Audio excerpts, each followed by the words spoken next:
Hi everyone, welcome to all. इस session में हम लोग डिस्कस करेंगे third part of analysis of the truss structure. पिछले दो सेशंस में हम लोगों ने डिस्कस किया था कुछ कॉन्सेप्ट्स वगैरह कि किसी मेंबर में कैसे फोर्सेस निकालेंगे, और जितने मेथड थे उसको हमने डिस्कस किया था। तो इस सेशन को स्टार्ट करने से पहले आप पिछले दोनों सेशन देख लेना, इसमें आपको प्रॉपर अंडरस्टैंडिंग हो जाएगी। यहाँ पर हम लोग शॉर्टकट मेथड एक यूज कर रहे हैं। शॉर्टकट मेथड नहीं कह सकते उसे, जॉइंट मेथड का यानी एक मेथड का डायरेक्ट एप्लीकेशन कह सकते हैं कि अपन कैसे किसी क्वेश्चन को टैकल करें कम समय में और ज़्यादा नंबर ऑफ क्वेश्चन। ठीक है, और अगर आप इस मेथड को फॉलो करोगे तो आपका जो एक्यूरेसी होगी वो 100% होगी। और हम लोग जानते हैं कि आजकल के जो एग्जाम्स हैं, यानी जो भी आपका कंपटीशन है, उस पे आपकी गलतियां कम होनी चाहिए और नंबर ऑफ क्वेश्चन ज़्यादा अटेम्प्ट होना चाहिए। ठीक है, तो हम लोग इसी क्राइटेरिया को फुलफिल करने के लिए हम लोग यहाँ पर कुछ नया मेथड सीख रहे हैं। और उस मेथड को सीखने के लिए प्रॉपर थोड़ी आपको अंडरस्टैंडिंग होनी चाहिए। और इस सेशन में हम लोग टोटली प्रैक्टिस करेंगे। ठीक है, और एक काम करना, आप लोग पिछले दोनों सेशन देख लेना इस सेशन को स्टार्ट करने से पहले, जिससे आपको प्रॉपर अंडरस्टैंडिंग हो जाएगी। चलिए ठीक है, सो हम लोग स्टार्ट करते हैं इस सेशन को। ठीक है, तो यहाँ पर हम लोग डिस्कस करेंगे एक क्वेश्चन से। पिछले क्वेश्चन में हम लोगों ने सीखा था कि कॉन्सेप्ट ऑफ जीरो फोर्सेस, तो इस सेशन में हम लोग डायरेक्टली उसी का एप्लीकेशन करते हैं। इस क्वेश्चन में आपको निकालना है total number of members carrying zero forces. या तो वो क्वेश्चन ऐसा पूछ सकता है कि which of the following option is correct regarding the total number of member having the zero forces. ठीक है, तो ये क्वेश्चन ऐसा कुछ है। ये क्वेश्चन आपका ऐसा है कि यहाँ पर एक सिंपली सपोर्टेड ट्रस था, ये आपका हिंज सपोर्ट हो गया and corresponding this is the roller support. ठीक है, और करेस्पॉन्डिंग यहाँ पर मेंबर ऐसा कनेक्ट कर दिया गया, ये ऐसा कनेक्ट कर दिया गया, और करेस्पॉन्डिंग ये ऐसा कनेक्ट कर दिया गया। ठीक है, और ये आपकी ये जो डिस्टेंस है, यानी हर एक स्पान, यानी ये जो करेस्पॉन्डिंग डिस्टेंस है ये, और करेस्पॉन्डिंग, ठीक है, this is the 2 meter and corresponding this is the 2 meter and corresponding this is also 2 meter and corresponding this is 6 meter। ठीक है, so naming A, B, C, corresponding this is the D support and corresponding E, corresponding F, corresponding G। ठीक है, ये आपको question दे रखा है और इस क्वेश्चंस में आपको कैलकुलेट करना है टोटल नंबर ऑफ फोर्सेस कि कितने मेंबर में आपके जीरो फोर्सेस होंगे। ठीक है, आपको यहाँ पर कोई सपोज कर लीजिए पी लोड लगा। थोड़ा सा आप इस क्वेश्चन में क्वेश्चन मॉडिफिकेशन कर लीजिए। इस क्वेश्चन में मॉडिफिकेशन हमें क्या करना है कि ये जो सपोर्ट को हमने हिंज बनाया, आप इसको रोलर बना लीजिए और रोलर को हिंज बना लीजिए। ये क्वेश्चन आपका पूछा हुआ है जेई में। ठीक है, और वो हरियाणा एसएससी जेई में पूछा हुआ था। ठीक है, और फिर से आपका गेट में भी रिपीटेड हुआ है सेम कॉन्सेप्ट पे। ठीक है, तो यहाँ पर हमने एक रोलर सपोर्ट लगा दिया और यहाँ पर हिंज सपोर्ट लगाया। ठीक है, सो यहाँ पर आपका ये ऐसा क्वेश्चन है, इसी क्वेश्चन को अपन को सॉल्व करना है। तो सबसे पहले सॉल्व करने के पहले हम लोग कुछ कॉन्सेप्ट देखेंगे कि हर एक मेंबर में पहले फोर्स निकाल लें, उसके बाद हम लोग बता देंगे कि कौन से मेंबर में आपका जीरो फोर्स जाएगा। ठीक है, तो यहाँ से हम लोग क्या करेंगे, सबसे पहले देखें कि कौन से मेंबर में कितना फोर्स जाएगा और कौन कौन सा मेंबर कितने डिग्री इंक्लाइंड होगा। तो सबसे पहले हम लोग एंगल ये देखें, ये एंगल देखें, ये एंगल देखें। ठीक है, तो ये अगर आप देखोगे तो tan थीटा लगा लो। तो यहाँ से अगर हम लोग बात करें, इसको मैं थीटा मान लूं, तो tan theta is equal to this AC divided by AB। This is a trigonometric parameter, is very important. This is 6 meter and this is also 6 meter. So AC is 6 meter and AB is the 6 meter divided by 6 equal to 1. 6 by 6 equal to, it means directly we can say that theta is equal to 45 degree. If the theta is equal to 45 degree, so this value also 45 degree and corresponding this is also 45 degree and corresponding this is also 45 degree. Directly we can say also that this is also 45 degree. If this is 45 degree, so this is 90. Also we know that sum of the interior angle of a triangle must be always equal to 180 degree. So this criteria is fulfilled, 45 45 90, 90 plus 90 equal to 180। ठीक है, so यहाँ पर हम लोग क्या देखेंगे कि हर एक मेंबर में कैसे फोर्स निकाला जाए। तो पिछले सेशन में हमने ये बताया था कि मेंबर में फोर्सेस को निकालने से पहले एक पैरामीटर आप और निकाल लीजिए कि जिससे आप क्या करिए कि हर एक मेंबर में जो आपका डेवलप हो रहा है, ठीक है, वो आपके पास सपोर्ट रिएक्शन कितने डेवलप हो रहा है। तो सपोर्ट रिएक्शन अगर आप देखोगे तो यहाँ पर वर्टिकल डायरेक्शन में आपका VA लगेगा, ठीक है, रोलर सपोर्ट बेस के परपेंडिकुलर, और यहाँ पर एक VB लगेगा, और करेस्पॉन्डिंग यहाँ पर एक हॉरिजॉन्टल सपोर्ट लगेगा HB का, ठीक है। तो यहाँ पर अगर हम लोग देखें तो हमने आपको बताया था कि हमेशा आपका एक्शन इक्वल टू होना चाहिए रिएक्शन के, ताकि हमारा जो स्टैटिक इक्विलिब्रियम कंडीशन वो आपका सेटिस्फाई करे, ठीक है। तो यहाँ पर अगर मैं बात करूंगा एक्शन इक्वल टू रिएक्शन का, तो हमारा ये कुछ इस तरीके से हो जाएगा कि इस डायरेक्शन में आपका P लग रहा है, ठीक है, तो हमेशा हमारा इस डायरेक्शन में भी P लगना चाहिए, अदरवाइज ये नॉन बैलेंस नॉन इक्विलिब्रियम में हो जाएगा। तो इक्विलिब्रियम कंडीशन के लिए HB इज इक्वल टू हमारा P होना चाहिए। तो ये आपका इस डायरेक्शन में लग रहा है और ये आपका इस डायरेक्शन में लगेगा। तो यहाँ पर जब भी हमने ट्रस वगैरह को सॉल्व करने के लिए बोला था, तो हमने बोला था कि आप इसको एक बीम मान लीजिए और लोडिंग देख लीजिएगा। अगर आप लोडिंग देखोगे तो ये आपका P लग रहा है, ये आपका P, यानी ये यहाँ से, और करेस्पॉन्डिंग यहाँ से भी एक P लग रहा है, और इन दोनों मेंबर के बीच की अगर हम लोग डिस्टेंस देखें ओवरऑल यहाँ से यहाँ तक, तो ये है आपका 6 मीटर। तो यहाँ से आप अगर आप इसको A मानोगे और इसको C मानोगे, तो ए पॉइंट पर आप खड़े हो जाइए, आप निकाल लीजिए MAC is equal to P multiply by 6 हो जाएगा, यानी 6P, और इज इक्वल टू यही सेम आज इट इज हो जाएगा MCA, ठीक है, इज इक्वल टू कितना हो जाएगा 6P हो जाएगा। तो ये हम लोग देखेंगे, ये हमारा ऐसा बन रहा है। अगर हम लोग इसका रोटेशन देखें तो ये हमारा ये रोटेट ऐसा करेगा, यानी क्लॉकवाइज, यानी इसका मतलब कि इस बीम में हमें यानी ये सपोर्ट ए और बी पर ऐसा प्रोवाइड करना है कि ताकि यहाँ पर ए और बी पर आपका एक एंटी क्लॉकवाइज मूवमेंट डेवलप हो सके। और मूवमेंट डेवलप कराने के लिए हमें पता है कि ये हमारा कपल होना चाहिए, ठीक है। तो ये भी आपकी पी की वैल्यू थी एचबी की, ठीक है, एचबी इज इक्वल टू, तो ये भी आपका एक कपल डेवलप होगा, और कपल में आपकी लोड की मैग्नीट्यूड सेम होना चाहिए, डायरेक्शन अपोजिट होना चाहिए, ठीक है। तो यहाँ पर अगर हम लोग बात करेंगे तो ये आपका क्लॉकवाइज, यानी ये आपका ऐसा रोटेट कर रहा है 6P का, इज इक्वल टू हम लोग इसको लिखेंगे M नेट का। ब्रॉडली डिस्कस किया पिछले सेशंस में, ठीक है, ये सपोर्ट रिएक्शन वगैरह निकालने के लिए, ठीक है। अगर आपको नहीं मिला तो आप नहीं मिला ये सेशंस, ठीक है, तो आप मुझे कमेंट करना, कमेंट बॉक्स में मैं आपको लिंक शेयर कर दूंगा, ठीक है। तो यहाँ से अगर हम लोग देखें तो ये हमारा VA हो जाएगा, ये हमारा VB हो जाएगा, और यहाँ से VA और VB आपको रजिस्ट करेगा। तो हमें पता है ये इस बीम को ये ऊपर की तरफ लेके जाने की कोशिश करेगा और नीचे की तरफ, क्योंकि क्लॉकवाइज मूवमेंट लगा है। तो ये एंड ऊपर जा रहा है, तो इसका मतलब नो डाउट हमें यहाँ पर एक डाउनवर्ड लगाना पड़ेगा, और ये एंड नीचे की तरफ जा रहा है, तो नो डाउट हमें यहाँ पर ऊपर की तरफ एक रिएक्शन देना पड़ेगा। तो ये आपका VA हो गया और ये VB हो गया। तो हमने आपको पहले ये ऊपर बताया था, तो इसका मतलब नहीं, ये आपका डाउनवर्ड लगेगा और ये आपका अपवर्ड लगेगा।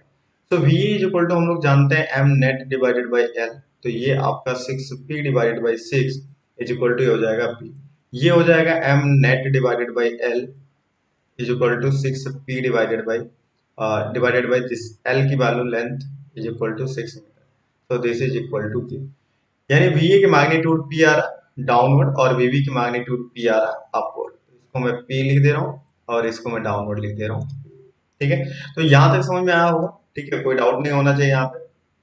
तो अब हम लोग यहाँ पर देखें तो हमें आप कैसे निकालना, तो इसके लिए मुझे फ्रेश डायग्राम बनाना पड़ेगा। तो एक काम करता हूँ, मैं टाइम को वेस्ट करने के लिए इसी को इरेज कर देता हूँ, बाकी आप नोट कर ही सकते हो, बस आप केवल कॉन्सेप्ट देखिएगा, बाकी तो आप भी कर सकते हो। तो इस चीज को मैं इरेज कर दे रहा हूँ ताकि हमारा टाइम बच जाए। तो और क्योंकि हमें अलग से फिगर बनाना पड़ेगा, तो फिगर वगैरह ना बनाना पड़ेगा, तो उसके लिए बेटर रहेगा। तो यहाँ से अगर आप देखोगे तो इस चीज को हम लोग ऐसा कह सकते हैं कि यहाँ से ये थीटा वगैरह अपन को पता है, इस चीज को इरेज कर देते हैं सारे डेटा को अपन, तो यहाँ से ये सारा डेटा, ठीक है। तो यहाँ से अगर हम लोग देखें तो ये हमारा डेटा ऐसा कुछ आएगा, ये कुछ ऐसा आएगा। बस इतना ध्यान रखना हमें कि हमेशा हमारा होगा जो भी एक्शन होगा वो रिएक्शन के इक्वल होना चाहिए, और जो दोनों की डायरेक्शन होनी चाहिए वो अपोजिट होनी चाहिए एक्शन की। अगर आपका लेफ्ट वर्ड लग रहा है तो आपका रिएक्शन की राइट वर्ड लगना चाहिए। तो यहाँ पर सबसे पहले हमने बताया था ये ज्वाइंट मेथड का एप्लीकेशन है, ठीक है। आप यहाँ से चलिए, तो आप सबसे पहले देखिए कौन सी ज्वाइंट पर केवल आपके पास दो ही फोर्सेस अननोन है, ठीक है। तो यहाँ पर अगर मैं ए ज्वाइंट को देखूंगा तो यहाँ पर आपके पास 3 मेंबर है, 1 2 3। अगर हम लोग बी ज्वाइंट को देखेंगे तो यहाँ पर 1 2 मेंबर अननोन। जी पर तो आपका 1 2 3 4, एफ पर आपका 1 2 3 4 नहीं, 1 2 3 1 2 3 4 नहीं कंसिडर करें। या तो हमारे पास दो ऑप्शन है, या तो सी को कंसीडर करूं या तो अपन बी को कंसीडर कर सकते हैं, ठीक है। सी और बी दोनों में से किसी एक कंसीडर करेंगे, ठीक है। In instead of this we will see that at where the member have the zero forces. ठीक है, लेट्स चेक। तो अगर हम लोग डी ज्वाइंट पर देखें तो डी ज्वाइंट पर एक ऐसा मेंबर बन रहा है, ये मेंबर ऐसा बन रहा है। तो प्रीवियस सेशन में हमने बताया था एक लाइन अगर किसी एक मेंबर को कनेक्ट कर रही है, ये एंगल, ठीक है, और यहाँ पर इस ज्वाइंट पर कोई लोड नहीं लगा तो हमेशा इस ज्वाइंट पर जीरो फोर्स जाएगा। तो उसी कॉन्सेप्ट से हम लोग यहाँ पर कह सकते हैं कि इसमें आपका मेंबर में जो जाएगा वो आपका जीरो फोर्स होगा। तो यहाँ पर सबसे पहले आप लिख दीजिए जीरो फोर्स, यानी इसका मतलब है इस मेंबर में आपका फोर्स जो जीरो है। अब आपका ये मेंबर यानी ये ऐसा हो जाएगा और यहाँ से एक मेंबर ऐसा कनेक्ट हो रहा है ई, ठीक है, ई से एफ। तो ये ईएफ मेंबर हो गया और ये कंटिन्यूअस मेंबर से एक परपेंडिकुलर यानी नॉर्मल मेंबर मीट कर रहा है, तो इसका मतलब ये आपका जीरो हो जाएगा, ये भी आपका जीरो हो जाएगा। अगर जैसे ये जीरो हुआ तुरंत हम लोग इसमें भी जीरो कर सकते हैं एफ जी में, क्योंकि ये आपका वर्टिकल लाइन और एक हॉरिजॉन्टल मेंबर कनेक्टेड, इसमें भी जीरो। जैसे आपका एफ जी में जीरो आएगा तुरंत हम लोग जी ज्वाइंट को कंसीडर करेंगे और जी ज्वाइंट पर फिर हमें यही सेम रिएक्शन मिल जाएगा, सेम प्रोसेस, तो हम लोग इसको भी जीरो कर देंगे। तो टोटल नंबर ऑफ फोर्सेस अभी तो जीरो फोर मिले, ठीक है। अब हम लोग निकालते हैं हर एक में कितना होगा कि नहीं। अगर मैं ए ज्वाइंट को देखूं तो ए ज्वाइंट पर आप पॉसिबिलिटी है इसमें जीरो गया तो इसका मतलब इसका कोई औचित्य नहीं है। आपके पास या तो ए बी मेंबर है या तो ए एफ मेंबर है। तो और ए ज्वाइंट पर आपका वर्टिकल डायरेक्शन में एक्शन आ रहा है, हॉरिजॉन्टल डायरेक्शन में कोई नहीं, इंक्लाइंड मेंबर भी नहीं है, तो यहाँ पर आपका ये फोर्स इसमें जीरो हो जाएगा। और अगर हम लोग ए पर देखें तो ए पर डाउनवर्ड लग रहा है, ठीक है, और ऊपर की तरफ इसका मतलब इसमें रिएक्शन देना पड़ेगा। अगर हम लोग ए से दूर जा रहा तो एफ से भी दूर जाना पड़ेगा, ये इतने का। और मैग्नीट्यूड जो दोनों होगा वो आपका क्या हो जाएगा, सेम हो जाएगा, ये हो जाएगा आपका पी का। ठीक है, तो यहाँ पर हमने देखा हॉरिजॉन्टल में जीरो। अगर हम लोग यहाँ पर देखें तो एफ जॉइंट पर फिर से खड़े हो जाएंगे। एफ जॉइंट पर आप देने के बाद देखोगे तो एफ के लेफ्ट साउथ साइड में ये डाउनवर्ड लग रहा है, तो इसका मतलब इधर नॉर्थ लगेगा। डी पे अगर वर्टिकल है तो ये आपका डी एफ के साउथ जा रहा तो डी के नॉर्थ जाएगा, सॉरी एफ के नॉर्थ जा रहा तो डी से साउथ जाएगा। सिमिलर और मैग्नीट्यूड आपका सेम हो जाएगा। और सिमिलर अगर हम लोग यहाँ पर देखें तो डी जॉइंट पर खड़े हो जाइए फिर से, यहाँ पर डी से नीचे की तरफ यानी ये ऊपर की तरफ, तो ये आपका नीचे हो जाएगा यानी ये पी लोड लगेगा। ठीक है, अब हम लोग क्या कर सकते हैं, इसको मेंबर को देखिए। इस मेंबर एसी मेंबर में आपका कितना जाएगा, सी मेंबर में अगर हम लोग देखेंगे तो ये हो जाएगा एफ सी ई। ठीक है, तो यहां से अगर ये 45 डिग्री है तो इसका कंपोनेंट कर लीजिए, क्योंकि इस ज्वाइंट पर सी ज्वाइंट पर हॉरिजॉन्टल डायरेक्शन में एक ही लोड आ रहा है पी का। तो अगर आपका पी इस डायरेक्शन में लग रहा है तो इसका मतलब जब आप इसका कंपोनेंट करोगे तो आपका जो फोर्स लगना चाहिए वो इस डायरेक्शन में यानी इस डायरेक्शन में फोर्स जाना चाहिए। अगर ये सी की तरफ जाएगा तो ये आपका ई की तरफ जाएगा यानी ये बैलेंस कर देगा। तो ये आपका पी हो जाएगा और ये हो जाएगा पी सी ई और ये हो जाएगा साइन 45। तो P C E is equal to हो जाएगा पी डिवाइडेड बाई साइन 45। ठीक है, यानी ये आपका हो जाएगा पी रूट टू। ये सिमिलर आपका कितना हो जाएगा पी रूट टू। ठीक है, अब हम लोग चेक कर सकते हैं, यही चेक कर लेंगे कि ये जो कैलकुलेशन ये सारे वर्टिकल मेंबर में आपने कैलकुलेट किया है वो आपका मैग्नीट्यूड सही है या नहीं सही है। अगर हम लोग इस जॉइंट पर सी पर जाए तो हम लोग देखेंगे कि यहाँ पर एक डाउनलोड लग रहा है पी का, हमने बता दिया पहले से, एक बार चेक कर लेते हैं। सो यहाँ पर आप देखोगे ये पी रूट टू का ऊपर की तरफ लग रहा है, तो ये हो जाएगा P root two multiply by cos 45, तो ये इक्वल टू पी हो जाना चाहिए। तो इस मेंबर में आपका पी आपका ऊपर की तरफ एक्शन दे रहा है इस इंक्लाइंड की वजह से, तो आपको क्या करना पड़ेगा, डाउनवर्ड एक आपका पी लगाना पड़ेगा। तो हमने डाउनवर्ड का ऑलरेडी पी लगा रखा है, इसका मतलब ये कैलकुलेशन हमारा सही है। तो उसके बाद हम लोग ई ज्वाइंट पर चले हैं, क्योंकि हर एक मेंबर में सारे यहाँ तो पता है, यहाँ पर ये दो मेंबर में नहीं पता है, ईजी और जीपी में। अगर हम लोग ईजी की बात करेंगे तो ई से अगर हम लोग ऊपर साइड देखें यानी सीई मेंबर में, तो ई की तरफ एक लोड आ रहा है तो इधर से भी ई की तरफ एक लोड जाएगा।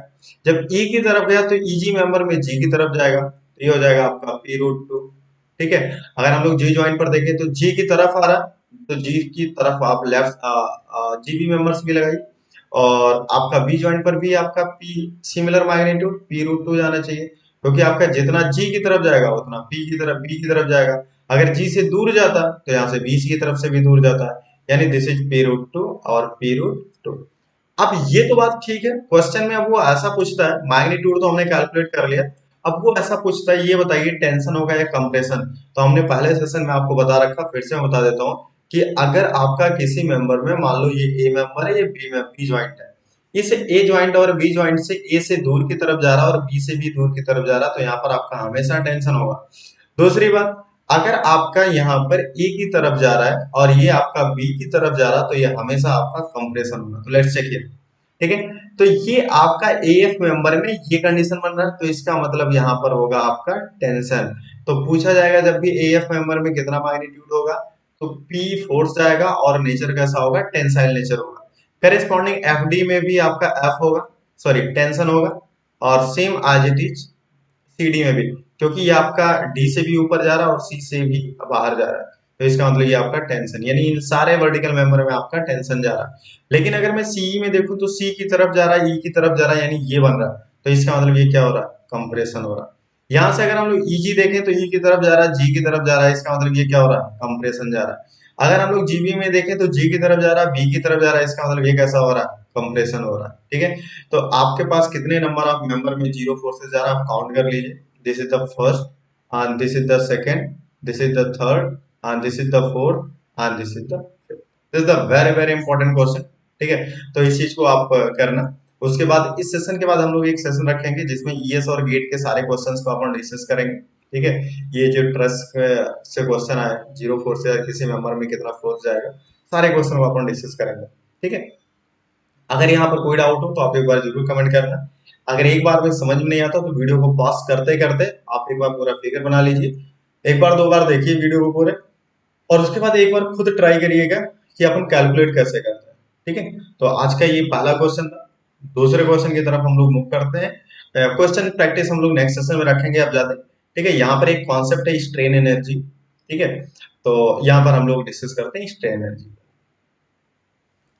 तो यहाँ पर हम लोग बात कर रहे हैं स्ट्रेन एनर्जी,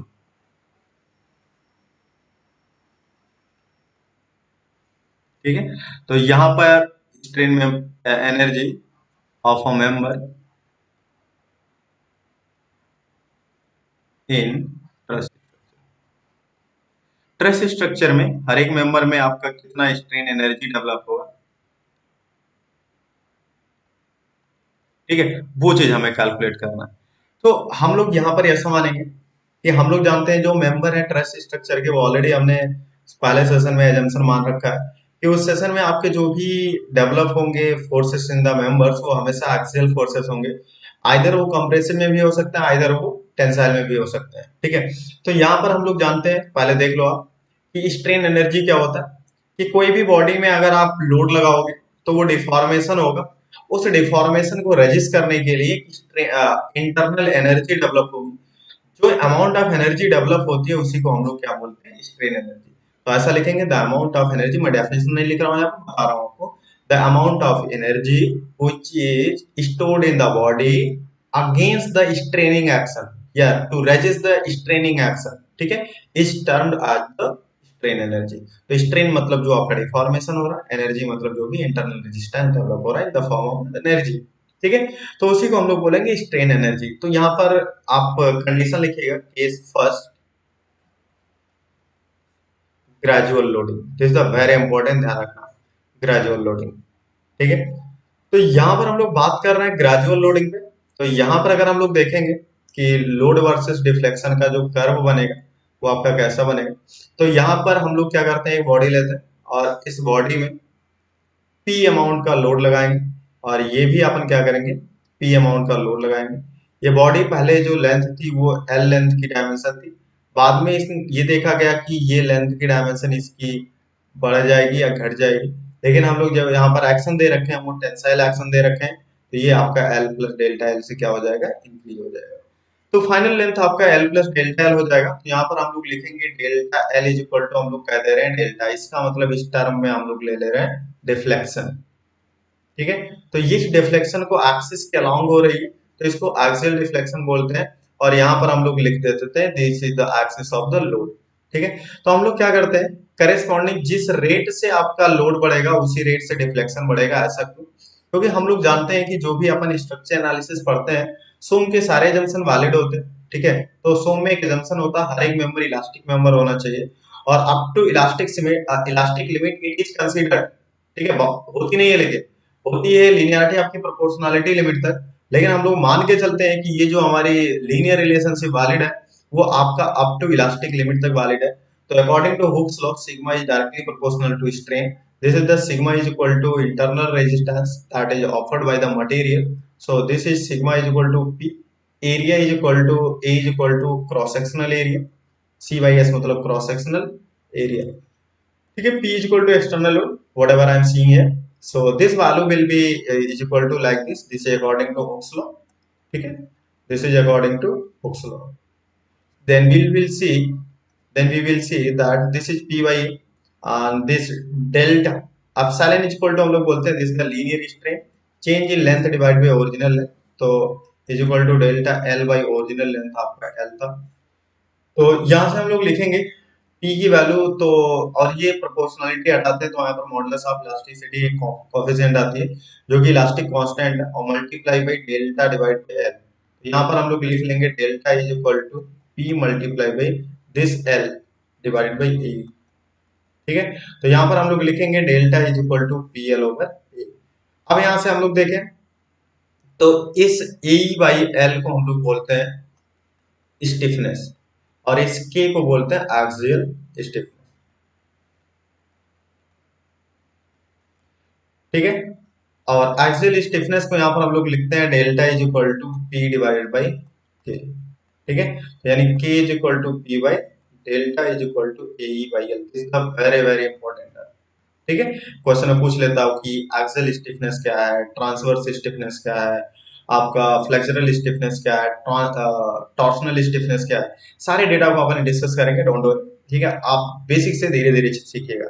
तो यहाँ पर अगर मैं बात करूं कि ये आपका ऐसा कुछ हमने पी एक लोड तक लगाया, यानी पी आपका यहाँ तक लगा और करेस्पॉन्डिंग डेल्टा आपका यहाँ तक हुआ।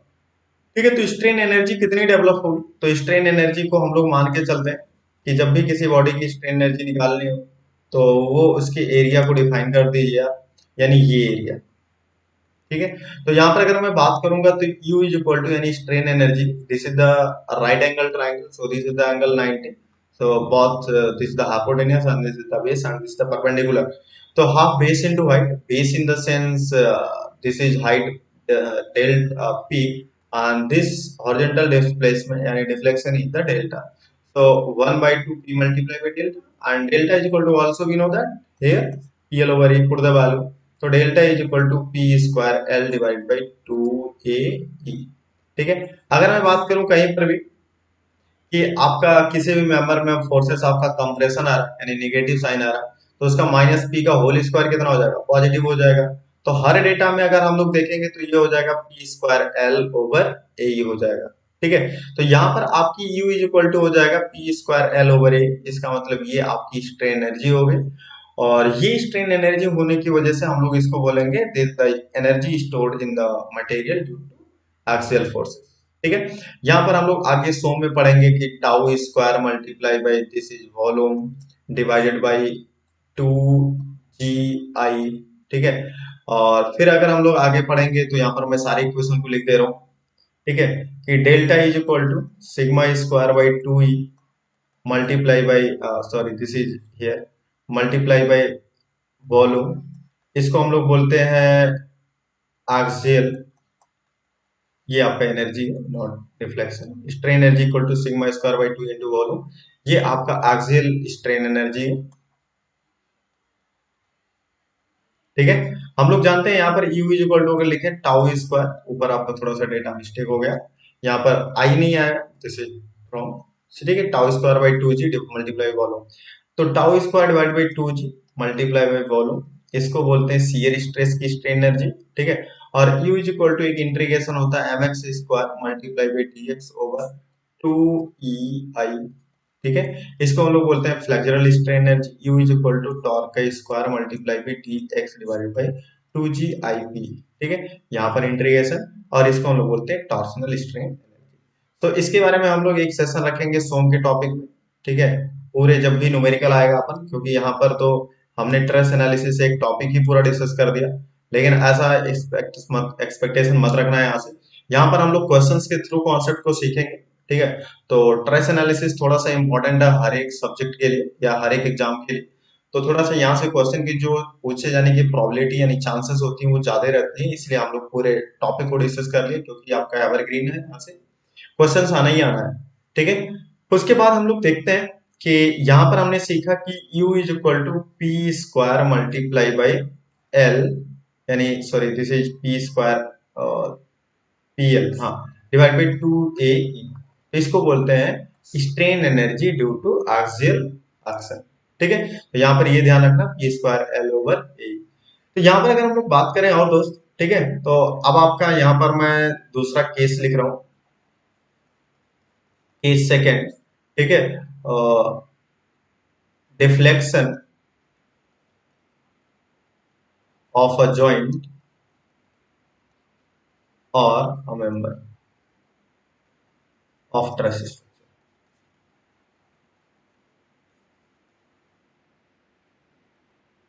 ट्रस स्ट्रक्चर के एक मेंबर या एक जॉइंट पर डिफ्लेक्शन कितना होगा वो हम लोग डिस्कस कर रहे हैं। ठीक है, तो हम लोग जानते हैं यहाँ पर कि U is equal to P square L over 2a।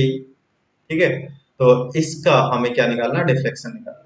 तो हम लोग जानते हैं यहाँ पर एक कॉस्टिलियानो नाम के साइंटिस्ट थे। कॉस्टिलियानो नाम के साइंटिस्ट थे, इन्होंने दो थ्योरम दिया था। फर्स्ट थ्योरम आपका कुछ ये स्टेटमेंट ऐसा था, और ये सेकंड थ्योरम का ऐसा, फर्स्ट थ्योरम और ये आपका हो जाएगा सेकंड थ्योरम। तो फर्स्ट थ्योरम में आपका ऐसा था, देखिए जब भी हमने डिजाइन पैरामीटर, जब भी आपको शुरुआत में बताया था, एक कंटेंट हमने रखा था, डिजाइन पैरामीटर हमेशा आपके दो पैरामीटर होते हैं। ठीक है, डिजाइन पैरामीटर आपके पास दो होते हैं, एक आपका फोर्सेस होता है और दूसरा आपका डिस्प्लेसमेंट होता है। ठीक है, दो पैरामीटर होते हैं, एक आपका फोर्सेस पैरामीटर होता है, दूसरा आपका डिस्प्लेसमेंट पैरामीटर होता है। ठीक है, तो फोर्सेस पैरामीटर क्या है और डिस्प्लेसमेंट पैरामीटर क्या है वो हम लोग डिस्कस करेंगे आगे। तो फर्स्ट थ्योरम क्या कहता है, ठीक है, कि the partial derivative of energy, ठीक है, the partial derivative of energy with the displacement parameter, with the displacement parameter give the forces parameter. This is the very important. तो फोर्सेस पैरामीटर हमारा P या तो M आ सकता है, और इस डिस्प्लेसमेंट में या तो वो डेल्टा होगा या तो वो थीटा होगा।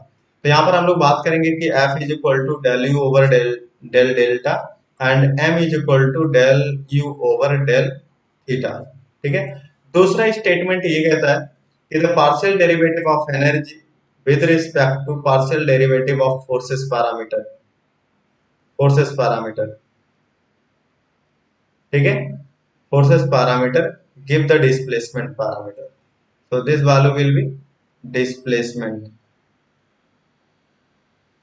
ठीक है, डिस्प्लेसमेंट मतलब delta is equal to del U over del P, और theta is equal to del M del U divided by del M. ठीक है, इसका ब्रॉडली डिस्कशन हम लोग करेंगे, ये आपका सोम में वैलिड है, और हम लोग यहाँ पर देखेंगे ये हमारा केवल यहाँ पर डेल्टा आएगा, क्योंकि यहाँ पर जो भी ट्रस्ट मेंबर हम लोग पढ़ रहे हैं वहां पर कोई मूवमेंट वगैरह नहीं आ रहा, तो इसको कंसीडर हमारा नहीं करेंगे, इसको कंसीडर नहीं करेंगे, ये हम लोग इसको कंसीडर करेंगे और इसको कंसीडर करेंगे। ठीक है, तो यहाँ पर मैं आपको ये बताना चाह रहा हूँ कि जब भी आपके किसी मेंबर में आपका डिस्प्लेसमेंट पता हो और हमें डिस्प्लेसमेंट पता हो और वो डिस्प्लेसमेंट कितने फोर्स की वजह से आया, उस फोर्स की वैल्यू निकालने के लिए हम लोग क्या करेंगे, इसको टोटल एनर्जी को उसी के साथ डिवाइड कर देंगे। तो हमें यहाँ डिफ्लेक्शन चाहिए, हमें डिफ्लेक्शन चाहिए, फोर्सेस की वैल्यू पता होगा। ठीक है, यानी हमें ये वैल्यू चाहिए और ये वैल्यू हमें पता है। ठीक है, तो यहाँ पर हम लोग इसको वर्चुअल वर्क डन मेथड भी बोलते हैं या डिस्प्ले कास्टिलियानो सेकंड थ्योरम बोलते हैं। तो यहाँ पर लिख देते हैं डेल यू डिवाइडेड बाई एक कोई इमेजिनरी लोड मान लेते हैं क्यू का, जिस पॉइंट पर आपको लोड लगाना है या डिफ्लेक्शन निकालना है, तो इसको हम लोग बोल देते हैं डेल्टा।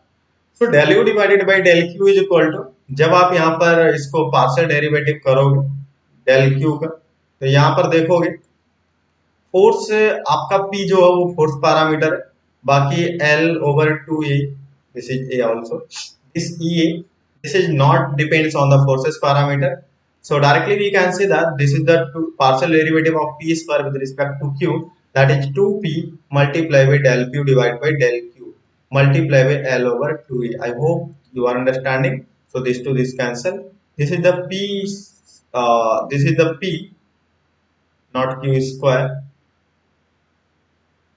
So this value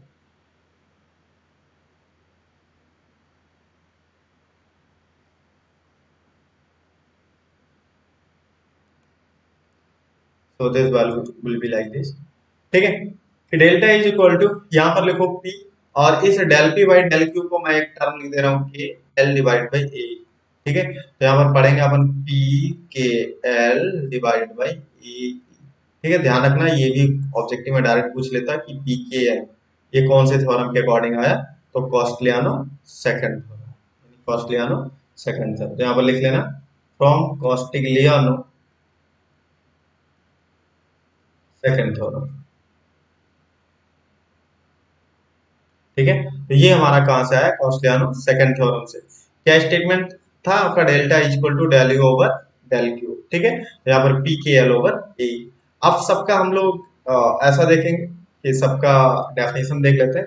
तो P इज इक्वल टू होगा हमारा P set of forces, P set of forces in each member of truss structure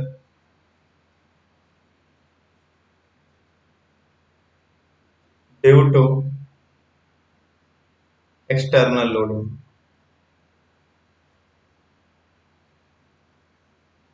second one K is equal to, ठीक है, ये आपका हो जाएगा यूनिट फोर्स, या ऐसा लिखो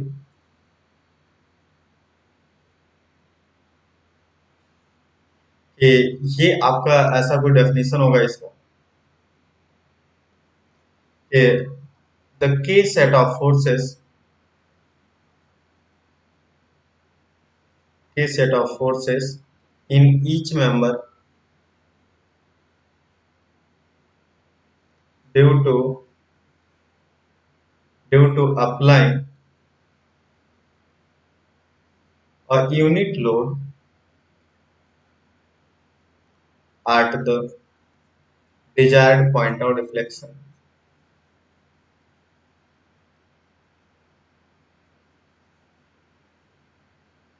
ठीक है, एल ए दिया होगा, ठीक है, एल आपका लेंथ हो जाएगा, ए को हम लोग बोलते हैं एक्सियल रिजिडिटी।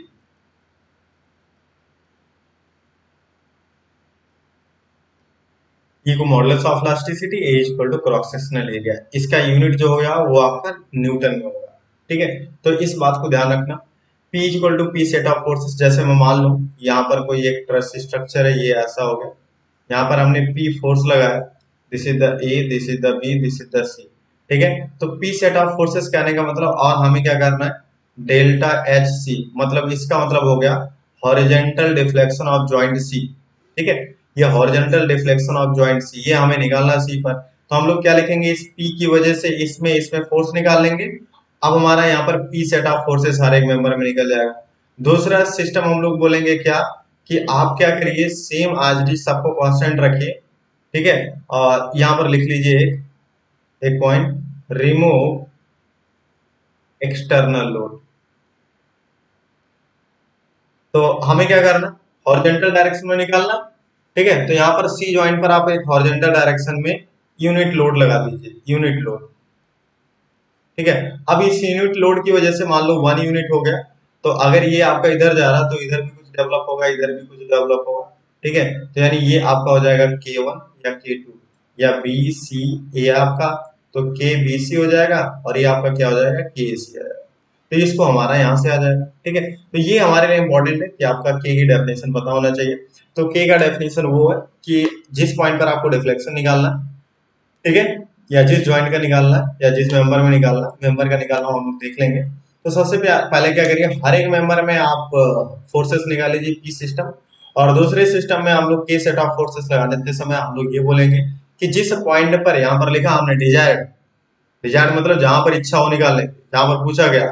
ठीक है, तो जिस पॉइंट पर आपको डिफ्लेक्शन निकालने का है, उस पॉइंट पर आप यूनिट लोड लगाइए। ठीक है, डायरेक्शन अगर आप आउटवर्ड लगा रहे हो, यानी यहाँ पर अगर हम लोग देखें तो सी से दूर जा रहा, अगर सी के दूर जा रहा तो मतलब यहाँ पर आपका एक्सटेंशन लगाया आपने, डेल्टा पॉजिटिव होगा तो ये आपका मैग्नीट्यूड सेम रहेगा 1 यूनिट का, अगर नेगेटिव हो जाएगा तो इसका मतलब जस्ट अपोजिट लगना चाहिए था। दूसरी बात कि यहाँ पर हम लोग तभी लगाएंगे जब हमारा सारा एक्सटर्नल लोड हम लोग क्या कर लेंगे, हटा देंगे। ठीक है, और इस यूनिट फोर्स की वजह से हर एक मेंबर में कितना फोर्स जा रहा है उसको हम लोग कैलकुलेट करके तब अपन आगे कैलकुलेट करेंगे। ठीक है, बाकी तो ये सब तो हमें पता ही पता है। ठीक है, तो यहाँ पर हम लोग question calculate the horizontal and vertical deflection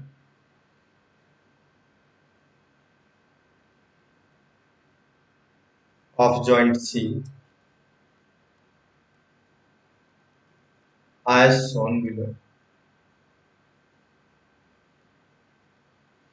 ठीक है, ये आपका क्वेश्चन हो गया, हॉरिजॉन्टल और वर्टिकल डिफ्लेक्शन निकालना आप जॉइंट। ठीक है, तो ये आपका ये कुछ स्ट्रक्चर है sir, this the very very important, कई बार रिपीटेड क्वेश्चन है, ये बात का आप ध्यान रखना और इसके डायरेक्ट आप आंसर हट जाना। ठीक है, तो ये आपका हो जाएगा एल कॉमा ए, एल कॉमा ए, ठीक है, और यहाँ पर हम लोड लगाएंगे एक पी का, और इन दोनों के बीच में आपका 90 डिग्री है, तो obviously this is 45 and this is 45, this is the A, this is the B, this is the C. तो यहाँ पर अगर हम लोग देखें तो ये कैंटिलीवर देखेगा, और कैंटिलीवर में दो मेंबर एक आपके पॉइंट पर मीट कर रहे हैं, वो पॉइंट है आपका सी। ठीक है, तो यहाँ पर हम लोग लिखेंगे, चाहे वो आपका हॉरिजॉन्टल कैलकुलेट करो चाहे वर्टिकल। ठीक है, तो हम लोग लिखेंगे कैलकुलेशन ऑफ, क्योंकि हम लोग जानते हैं delta is equal to P K L over A. ये तब आपका था जब आपके पास केवल सिंगल मेंबर थे, मोर देन वन मेंबर हो जाएगा तो delta is equal to P K L divide by, ये समेशन में ऐसा आ जाएगा। तो calculation of P set of forces हम लोग लिखेंगे। पी सेट ऑफ फोर्सेस के लिए हमने आपको सिखाया हुआ है। ठीक है, ये पी डाउनवर्ड लग रहा है, यहाँ पर सिमेट्रिक है, तो जितना फोर्स इसमें जाएगा उतने फोर्स इसमें जाएगा, तो ये आपका ऐसा कुछ लगेगा और ये आपका ऐसा कुछ लगेगा। तो यहाँ पर देखिएगा ये आपका दिस साइन 45, दिस साइन 45, यानी this is equal to P. ठीक है, तो 2 हो जाएगा, तो क्योंकि this plus this is equal to this हो जाएगा, यानी अगर हम लोग बात करें P A C plus P B C is equal to P, direction हमने बता दिया, और ये आपका P A C equal to P B C, यानी 2 P A C is equal to P. ठीक है, और ये मल्टीप्लाई बाई, जब आप इसका कंपोनेंट करोगे इस मेंबर में लाने के लिए, तो ये 45 एंगल, तो ये cos 45 की मल्टीप्लाई हो जाएगा। ठीक है, तो यहाँ पर हो जाएगा डिवाइडेड बाई cos 45, जब इसको आप सॉल्व करोगे P A C is equal to, तो ये p by root two multiply by 1 by root two, तो ये आ जाएगा p बाई रूट टू। ठीक है, तो पी ए सी आपका ये भी पी बी सी भी आ जाएगा। ठीक है, ये बहुत ज्यादा डिफिकल्ट टास्क नहीं है, हमने आपको पहले से बता रखा है। तो पी सेट ऑफ फोर्सेस निकल गया। ठीक है, अब दूसरा होगा हमारा के सेट ऑफ फोर्सेस निकालने के लिए, तो हम लोग पहला लिखेंगे horizontal deflection, horizontal deflection of joint C. ठीक है, horizontal deflection of joint C के लिए हम लोग ये देखेंगे कि आप सी पर आप क्या करिए, सी पर यूनिट फोर्स लगा दीजिए हॉरिजॉन्टल डायरेक्शन में, जैसा फिगर में हम लोग दिखा रहे हैं। तो यहाँ पर हम लोग क्या कर रहे हैं, this is the A, this is sorry, this is the A and this is the B and corresponding this is the C. Unit load हमने लगा दिया यहाँ पे, तो सिमिलर हम लोग देखेंगे L comma E, L comma A, ये भी है, तो यहाँ पर भी सिमिलर हो जाएगा और यहाँ पर भी सिमिलर हो जाएगा, और ये हॉरिजॉन्टल डायरेक्शन पूछ रहा है, तो ये आपका हॉरिजॉन्टल डायरेक्शन लगाना पड़ेगा यहाँ पर।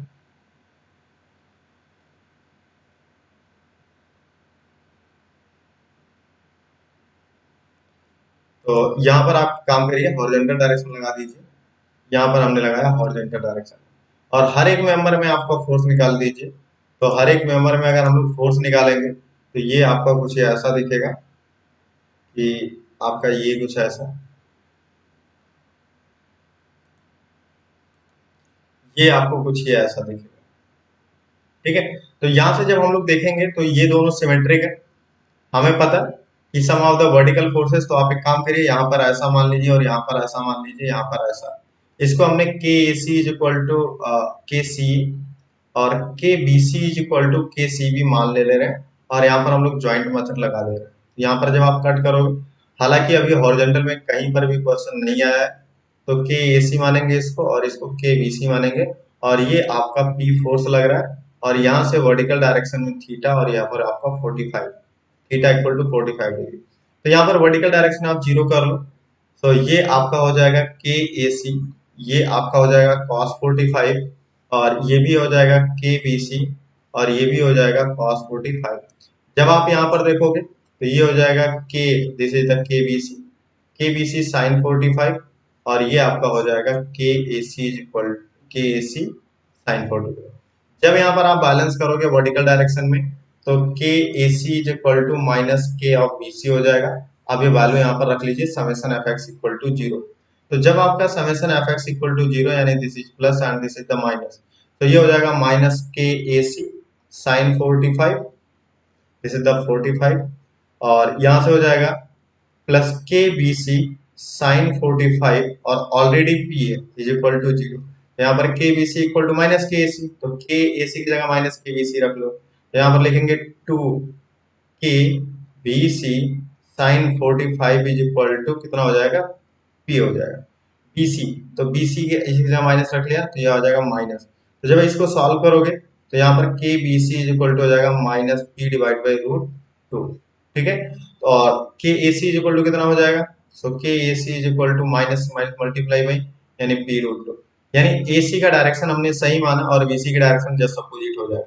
तो यहाँ पर डेल्टा आपका एच चाहिए सी का, यानी horizontal deflection of joint C is equal to summation of P K L over A, क्योंकि यहाँ पर more than one member connected है। ठीक है, तो यहाँ पर हम लोग लिखेंगे P K L divide by ए, कौन से मेंबर का, ये आपका हो जाएगा ए सी का, plus P K L divided by E, ये हो जाएगा आपका बी सी का।